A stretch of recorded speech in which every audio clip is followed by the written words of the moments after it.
On va commencer tout de suite avec vous, Clémence Ledoux, si vous le voulez bien. Merci d'être avec nous. Donc, comme le disait Luc, vous êtes universitaire, maîtresse de conférences en sciences politiques à l'Université de Nantes, et notamment, vous avez beaucoup travaillé sur l'aide à domicile, en particulier sous un angle européen. Donc, je veux bien que vous nous disiez quelques mots sur comment le métier d'aide à domicile a évolué, en particulier depuis la crise sanitaire, avec cette perspective européenne que vous maîtrisez. Merci beaucoup. Alors, je donnerai peut-être des compléments sur la dimension européenne, peut-être aussi sur les autres questions. Ici, je voudrais surtout revenir sur une enquête qu'on a menée à Nantes avec des collègues sur l'aide à domicile en période de Covid en France, mais aussi à l'étranger. Et ce qu'on peut constater, c'est que des dispositifs de reconnaissance ont été mis en place par les pouvoirs publics qui ont représenté un coût pour les pouvoirs publics, parfois aussi pour les employeurs. On peut penser à la prime Covid, à la signature de l'avenant 43 et d'autres revalorisations, la mise en place aussi d'une carte professionnelle. Mais ce que montre notre enquête Govicare, c'est que les aides à domicile ont partagé le sentiment de ne pas avoir été suffisamment reconnues au regard des efforts qu'elles avaient accomplis, et aussi en tenant compte du fait qu'elles attendaient depuis si longtemps des augmentations. Elles ont eu parfois le sentiment que les dirigeants politiques connaissaient mal leur travail, les oubliaient parfois, et donc c'est sûr que les fédérations professionnelles ont joué un rôle important pour essayer de rattraper à chaque fois qu'elles étaient oubliées par les pouvoirs publics. Et elles ont aussi le sentiment d'être moins reconnues que le monde de la santé. Par ailleurs, on sait qu'une partie de ces dispositifs de reconnaissance financière ont été en partie rattrapés par le SMIC, par l'inflation. Et ces dispositifs ont aussi parfois reproduit les formes de fragmentation qui existent dans le secteur de l'aide à domicile, puisque parfois ils ont concerné certaines branches, certaines aides à domicile seulement. Et donc finalement, ça a aussi conduit à une fragmentation dans les collectifs de travail, et ça a pu aussi conduire certaines aides à domicile à s'interroger sur leur rapport au travail. Alors, dans les modifications qu'il y a eu depuis 2020, on n'en a pas parlé ce matin, mais je pense que beaucoup d'entre vous les connaissent. On a aussi assisté au déploiement dans certaines structures d'équipes autonomes qui peuvent aussi avoir des effets positifs sur les conditions de travail. Ça s'est fait de façon importante, ce déploiement. On connaît le modèle, mais est-ce qu'il a vraiment un engouement, il connaît un engouement ? Oui, on constate quand même que dans certaines structures, ça peut inspirer des réformes, alors qui peuvent prendre des formes différentes selon les structures, mais il y a quand même une réflexion sur l'organisation du travail qu'on a pu constater dans certaines de nos enquêtes.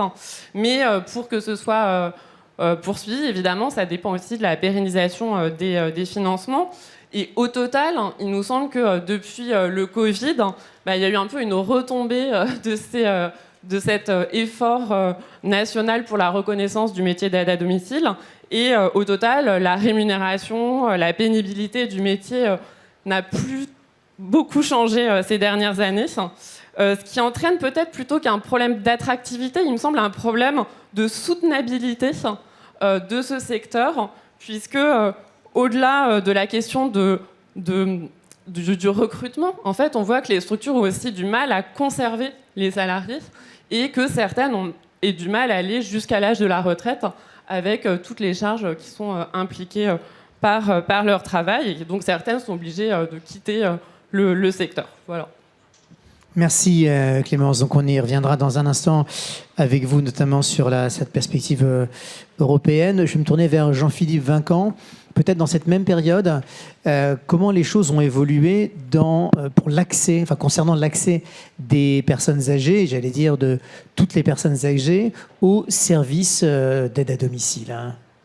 Alors, bonjour à tous et toutes. Je vais principalement m'appuyer sur les analyses de notre rapport à 360 degrés sur la politique du domicile, bien vivre et vieillir dans l'autonomie à domicile. Donc, suite à un plan de travail et pas mal d'enquêtes aussi auprès des professionnels et des acteurs, pour dire que nous estimons que les mesures qui ont été prises, qu'on peut peut-être faire remonter à la loi d'adaptation de la société au vieillissement, la crise du Covid a effectivement permis 2015, de porter... Covid en 2020. Voilà, 2015, on va fêter ses 10 ans très bientôt. Elle a été promulguée en décembre 2015. La crise Covid, effectivement, a créé une prise de conscience de la part des pouvoirs publics sur la nécessité de plus aider à la fois les structures gestionnaires et de mieux reconnaître les professionnels, et les mesures ont été citées. Mais nous, ce qu'on a vu en fait en observant l'évolution des situations, c'est que notre politique du domicile, elle a un double problème d'effectivité. Problème d'effectivité vu des personnes où la quantité et le type d'intervention ne répond pas à la satisfaction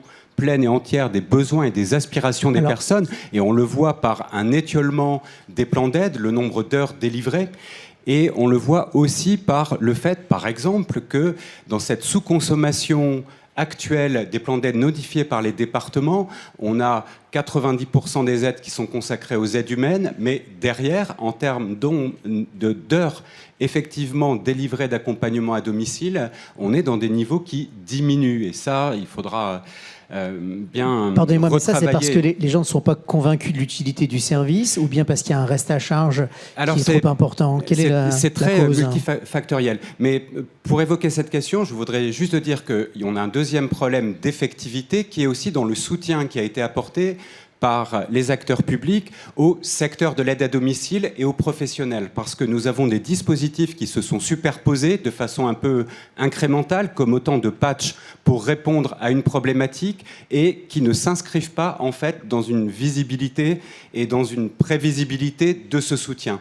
On a des mesures qui donnent des coups d'accélérateur parfois, et ensuite sur le terrain ça freine. On a une multiplicité de financements qui viennent comme autant de pipettes arroser le même pot de fleurs, qui est la structure d'aide à domicile et ses professionnels, et derrière on n'a pas cet effet en fait stabilisant qui permette de construire et de reconstruire un mode de fonctionnement qui ne soit pas dicté par la réponse effectivement dans l'urgence à cette injonction un peu contradictoire des pouvoirs publics qui est: il faut continuer à assurer effectivement le même niveau d'intervention pour qu'il n'y ait pas de personnes qui se retrouvent sans structure ou sans professionnels pour venir mettre en œuvre un plan d'aide à pas, et derrière il faut améliorer aussi la qualité du travail, la qualité des interventions, soigner l'entrée en relation, essayer de ne pas avoir des interventions qui soient trop brusquées par rapport à la personne. Et cette injonction contradictoire, elle n'est pas résolue, nous le pensons, par les mesures qui ont été prises.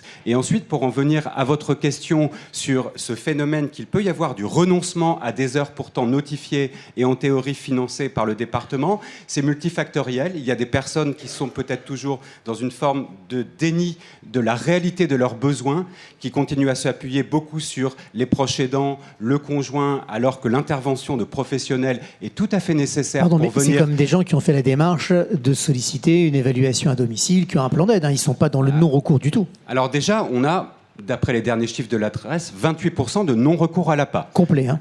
De non-recours complet, qui peut s'expliquer par du non-recours de personnes qui sont suffisamment aisées, avec un taux de prise en charge très faible au titre de l'APA, pour ne compter que sur le crédit d'impôt, et faire en sorte de s'éviter les formalités et le caractère aussi parfois intrusif du contrôle de l'effectivité de l'APA par les départements. Et après, on a du non-recours de personnes très modestes qui ont peur du reste à charge qui va leur rester même après l'intervention de l'APA. Et ça, on a des études. C'est quelque part des deux côtés du spectre si je puis dire, des revenus. Hein, on a exactement. On a du non-recours aux deux extrémités de la distribution effectivement des niveaux de vie des personnes âgées. Sur le bas de la distribution, il y a une étude récente de l'EN3S, de la CNSA et de l'Odenor, donc un laboratoire du CNRS à Grenoble spécialisé sur l'analyse du non-recours, qui a fait des terrains en Isère et à Marseille, dans un quartier politique de la ville, pour venir effectivement documenter ces phénomènes. Et donc, on est dans une situation qui est très insatisfaisante, parce que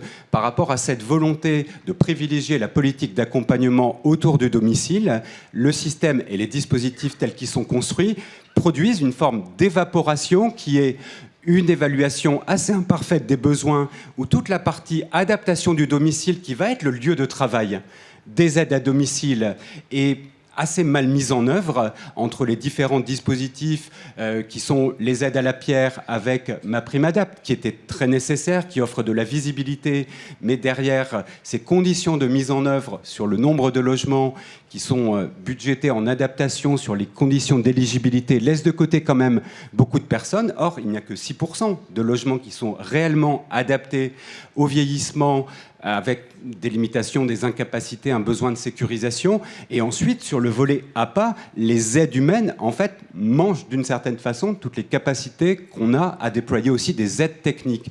Et offrir un lieu à la fois de vieillissement pour la personne et un lieu de travail inadapté, c'est la meilleure façon d'être en échec et d'avoir derrière des problématiques de santé, des chutes qui font qu'on va dépenser à l'hôpital ce qu'on ne dépense pas dans le soutien de ces plans de vie à domicile. Et ça, c'est vraiment problématique. Et je prendrai juste aussi ce sujet de l'attention à la qualité du travail, aux conditions de travail, à la qualité de vie du travail des aides à domicile. Ce secteur est toujours marqué post-Covid. C'est une mission de l'IGAS sur l'attractivité des métiers de l'autonomie qui le redocumente par une sinistralité à des niveaux très élevés, très élevés, on le sait, très au-delà de secteurs traditionnellement considérés comme entraînant des dommages graves pour la santé. Et là, vraiment, il y a quelque chose à faire qui est qu'on sait effectivement... Mais on faisait ce constat il y a 20 ans déjà avec l'ANACT, avec d'autres acteurs qui avaient travaillé sur le secteur. Est-ce que ça évolue positivement, négativement, ou bien ça ne bouge pas, cette sinistralité ? Il y a eu une mobilisation très forte des financeurs, notamment du côté des ARS, des départements, de la branche accident du travail et maladies professionnelles, de la sécurité sociale, pour essayer de pousser effectivement des démarches de prévention à la fois du côté des services d'aide et d'accompagnement à domicile et des EHPAD, mais derrière, on n'a pas une action suffisamment structurante et peut-être aussi on a des structures qui ne sont pas en interne suffisamment armées pour mettre en place des dispositifs de prévention primaire et puis ensuite un accompagnement des personnels. Et donc on a une action qui ne mord pas, qui ne fait pas diminuer l'absentéisme pour raison de santé ou pour accident du travail, et qui derrière ne permet pas aussi de baisser ces taux effectivement de TMS qui sont très lourds et ces maladies professionnelles aussi au long cours qui se développent dans ce secteur. Merci Jean-Philippe Vinquant. Yann Lanier, est-ce qu'on peut faire un lien entre ce qui vient d'être dit, c'est-à-dire des problématiques de non-recours, un certain nombre de choses qui ne fonctionnent pas bien dans la politique du domicile, et l'isolement des personnes âgées telles que vous, au Petit Frères des Pauvres, vous pouvez le constater? Bonjour à toutes et à tous. Merci pour cette invitation. Tout d'abord, moi, je voudrais vous remercier parce que même si ce n'est pas l'essentiel de votre tâche, vous êtes des agents de vos services, vos activités, contribuent à la lutte contre l'isolement social des personnes âgées. Cet isolement social, si vous avez eu en main ou si vous avez entendu des choses sur le dernier rapport des Petits Frères des Pauvres, qui progresse à une vitesse absolument effrayante dans notre pays, puisque nous avons sorti notre rapport, notre baromètre de l'isolement, comme tous les 4 ans, à l'occasion du 1er octobre dernier, et nous documentons cette année 750 000 personnes dans notre pays, 750 000 personnes de plus de 60 ans en situation de mort sociale, c'est-à-dire coupées de tous les cercles de sociabilité. C'est en augmentation, ça, Yann? C'était 530 000 en 2021, c'était 300 000, toujours selon la même méthode, en 2017. Donc c'est 141% d'augmentation en 7 ans. Et donc ça augmente plus vite que le vieillissement. Si on prend, tout à fait, si on prend en compte l'augmentation de la population âgée, et aujourd'hui, 750 000, c'est 4% des plus de 60 ans. Et donc si on tire nos courbes et si on arrive à 5% à horizon 2030, nous aurons 1 million de personnes âgées isolées dans ce pays. Isolées en situation de mort sociale, parce que les isolés, il y en a beaucoup plus, et y compris dans un rapport que nous avions fait juste après le Covid, nous avions documenté les personnes qui ne voient que des gens payés pour les voir, c'est-à-dire vous, en grande partie, quoi. Donc, moi, je crois... C'est combien, ça? Alors, après le Covid, c'était 800 000 personnes. Qui s'ajoutent aux 750. Hein. Oui, voilà. C'est-à-dire qu'on a nos 750 000 personnes en situation de mort sociale et on a 2 millions de personnes qui sont coupées au moins de 2 des 4 cercles de sociabilité principaux. Vous avez, alors je pourrais vous retrouverez tous les chiffres sur le site des Petits Frères des Pauvres. Vous avez 4 millions de personnes qui disent ressentir de la solitude, et 2 régions de France aujourd'hui qui sont malheureusement les championnes de l'isolement, qui sont le Centre-Val de Loire et la Normandie, dont on n'est pas descendu encore suffisamment dans la granularité des départements pour comprendre les choses, mais les densités et l'absence de diversité générationnelle qui est en train de se creuser dans ces territoires-là est particulièrement inquiétante. C'est ça l'explication, parce que qu'est-ce qu'on a comme facteur de causalité? On a des territoires qui vieillissent plus vite que d'autres, et puis à partir du moment, je sais pas, vous avez un département comme l'Indre où vous avez une très faible densité de population, mais forcément vous surreprésentez du fait de cette absence de diversité générationnelle la population âgée. Tout ça nous promet vraiment des difficultés dans les 10 à 15 années à venir qui sont absolument Et c'est colossales. valable essentiellement dans les territoires ruraux, ou bien dans l'urbain aussi, on a ces situations de mort sociale qui sont un peu contre-intuitives par rapport à la densité de population? On a encore beaucoup de biais comme ça qui nous font penser que la grande ruralité connaîtrait l'isolement social et que la ville ou la métropole en serait préservée. Nous avons fait un rapport l'année dernière qui s'appelle Vieux de banlieue, où nous montrions que dans les quartiers prioritaires, les questions d'isolement social et les questions de vieillissement de la population n'étaient pas encore prises à leur juste place par les acteurs de la politique de la ville. Les acteurs de la politique de la ville par culture sont encore très très anglais enfance, jeunesse, c'est leur formation souvent, et on ne se rend pas compte que dans certains quartiers ou quand on fait du carroyage assez minutieux de la politique de la ville, vous avez là où il n'y avait que des jeunes il y a encore 40 ans, aujourd'hui vous avez des quartiers entiers qui sont des quartiers de personnes âgées, et avec une prise en compte qui n'est pas encore au bon niveau. Ce sera un défi. Ce sera un défi pour notamment l'échelon local et notamment les municipales. Pour moi, la question du vieillissement, de l'isolement social est vraiment une question des municipales à venir et des intercommunalités, mais la question de la politique de la ville également. Merci beaucoup Yann Lanier. Clémence Ledoux, je me retourne vers vous. Vous avez parlé de la soutenabilité qui était mise en question concernant l'aide à domicile en France. Est-ce que c'est mieux ailleurs, dans d'autres pays européens ? Oui, merci. Alors en fait, il me semble que si on se pose la question du virage domiciliaire, on peut voir qu'il y a des modèles très différents qui existent. Donc on peut prendre par exemple l'exemple de deux pays, le Danemark et l'Italie, qui tous les deux concentrent une majorité de leurs ressources consacrées à l'aide aux personnes âgées sur le domicile. Donc pour rappel, au Danemark, c'est 66% selon les chiffres de la Commission européenne qui sont consacrés au domicile, parmi donc, le budget destiné aux personnes âgées. Et pour l'Italie, c'est 75%. Mais en fait, on s'aperçoit que... Et en France alors en France, je préfère pas vous dire exactement le... Vraisemblablement, on est en dessous de 50, non? Oui, c'est ça. Et donc, pour rappel, en fait, on s'aperçoit que ces pays consacrent en fait, ça dépend des indicateurs qu'on prend. Si on prend si on prend aussi en considération les crédits d'impôt, par exemple, ou pas, on a des chiffres qui peuvent être différents. Mais pour rappel, en fait, le Danemark et l'Italie consacrent un pourcentage de PIB qui est différent en fait pour l'aide aux personnes âgées, puisque toujours selon les chiffres de la Commission européenne, donc c'est 3% au Danemark, c'est 1,6% en Italie, c'est selon les chiffres comparatifs donc de la Commission, c'est 1,6% en France. Et en fait, on voit qu'on a donc un système qui est très différent, puisque en Italie, il s'agit plutôt d'un système low cost, puisque finalement l'aide à domicile est essentiellement apportée par ce qu'on appelle des badanti, c'est-à-dire des femmes qui vivent 24 heures sur 24 avec les personnes âgées, qui sont pour beaucoup des migrantes, parfois sans papier, souvent aussi non déclarées, et qui mettent les familles qui mettent les familles dans des situations de préoccupation importantes, puisque pardonnez-moi, si c'est non déclaré, c'est pas dans les chiffres du coup, ça.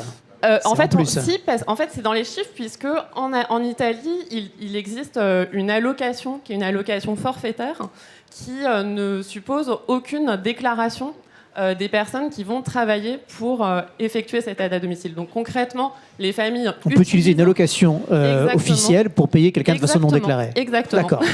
Et donc c'est le même... Et pas uniquement en Sicile. Exactement. D'accord. Et donc c'est par exemple le même... Pensez-y pour vos vieux jours quand même. C'est le même si vous aimez l'Italie. C'est le même système aussi en Allemagne, par exemple, puisque en Allemagne, il existe une assurance dépendance avec des services d'aide à domicile, mais aussi une allocation en argent. Et donc là, c'est pareil. En Allemagne, l'allocation en argent a au départ été mise en place pour essayer de valoriser les familles qui allaient aider leurs personnes âgées. Et en fait, aujourd'hui, avec l'augmentation des taux d'emploi des femmes et les éloignements entre les enfants et les familles, en fait, cette allocation est de plus en plus utilisée, là aussi. Alors, au départ, c'était pour employer des personnes non déclarées. Aujourd'hui, on voit se développer des agences de placement qui utilisent des contrats baroques. Et on estime aujourd'hui à près de 500 000 ces femmes, ce qu'on appelle des living care workers en Allemagne, qui vivent chez les personnes âgées, qui restent 3 mois et retournent dans leur pays d'origine, qui sont essentiellement aussi souvent des pays de l'Est.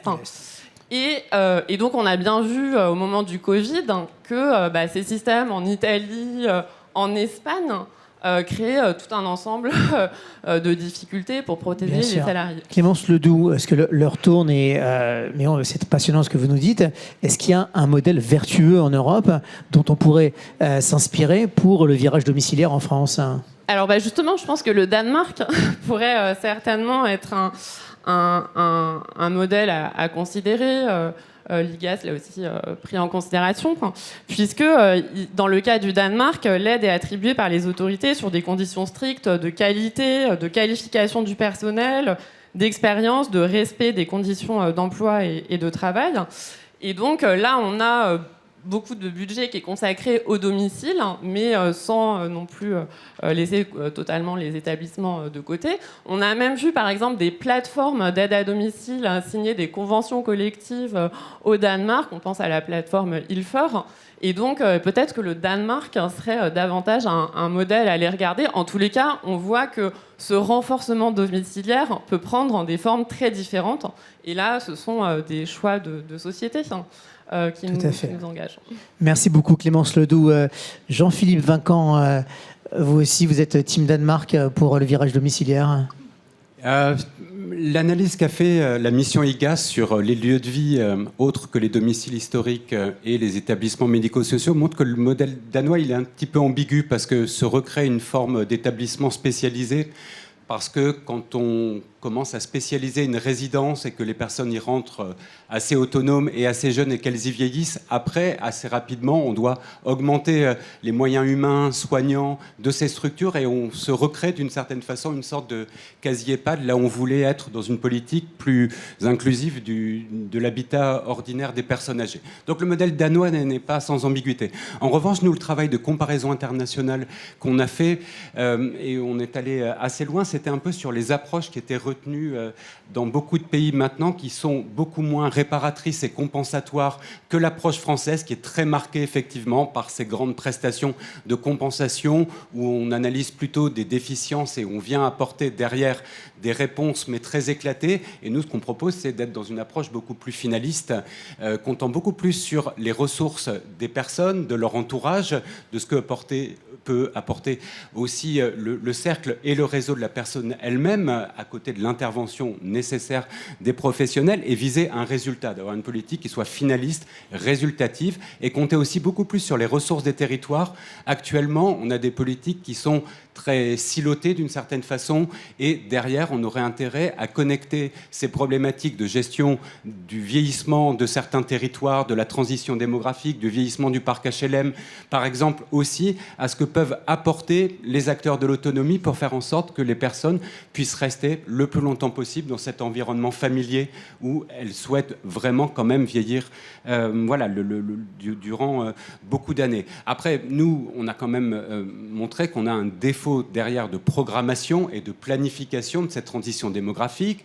Ensuite, qu'on ne la connecte pas assez avec la transition numérique qui peut quand même apporter beaucoup de soutien à la fois aux personnes, aux proches, aux structures et aux professionnels, en essayant de limiter le nombre de passages pour la levée de doute, à partir du moment où on pourrait avoir quand même un tout petit peu d'intelligence artificielle avec des appareils connectés qui pourraient aider à concentrer les interventions quand le lien, la relation directe, le geste auprès de la personne est strictement nécessaire. Et après, en termes de transition écologique et d'organisation du territoire, on a tout à fait intérêt à relier en fait la politique d'accompagnement du vieillissement de la population avec la lutte contre cet éparpillement dans le diffus des interventions. Il est très clair qu'une bonne partie des problématiques d'isolement ou de grand isolement sont liées aussi à des habitats qui sont assez loin, je dirais, des centres de services, d'activités, des centres de lien social, de citoyenneté, etc. Et retravailler en fait les caractéristiques de la localisation aussi des personnes nous permettrait d'aller dans les bourgs-centres, dans les petites villes, créer ces habitats intermédiaires, inclusifs, partagés, regroupés, qui permettraient aussi de rendre moins éreintant et moins coûteux des interventions à domicile, où il faut se le dire, on paye 15% du temps sur les routes, sur le en fait, transport. derrière.